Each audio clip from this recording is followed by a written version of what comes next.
Gagawa po ako today ng pancake na malunggay. Yan. Mas healthy po. Lalagyan natin ng malunggay.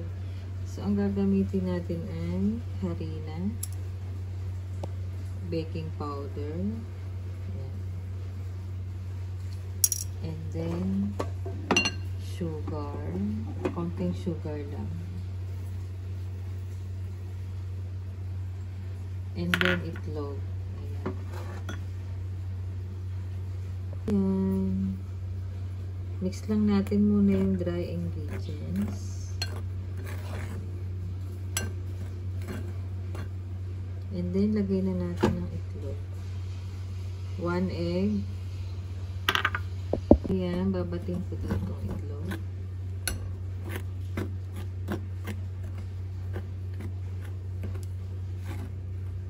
So, ang ating ilalagay po ditong pang sabaw ay yung half cup of milk at saka i-blender natin ang malunggay. Blender po natin ang malunggay. Lagay natin dito ang milk at saka 1 cup of malunggay. Ayan.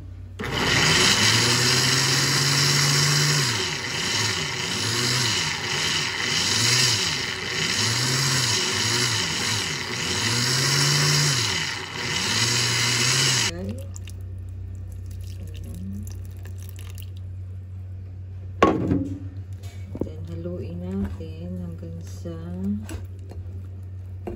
mag-combine lahat. Napaka-healthy po nito.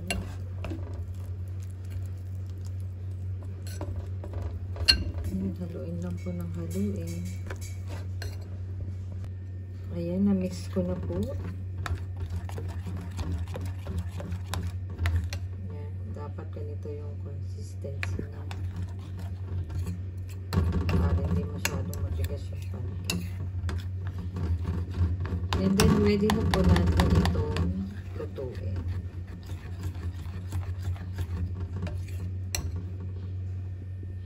Lagyan lang po natin ng konting butter.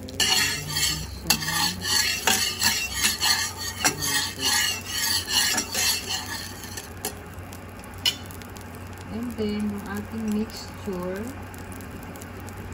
lalagay na natin.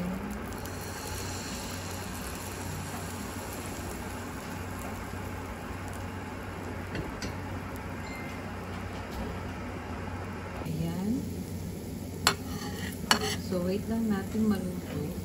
Ibabalik natin. Wow, ang ganda ng ating pancake. Ayan, luto na yung outside. Balik na rin na po natin. Ayan o, ganda ng ating pancake.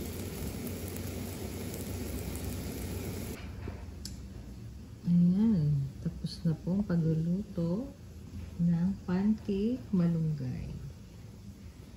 Masarap po, try nyo. At healthy. Thanks for watching.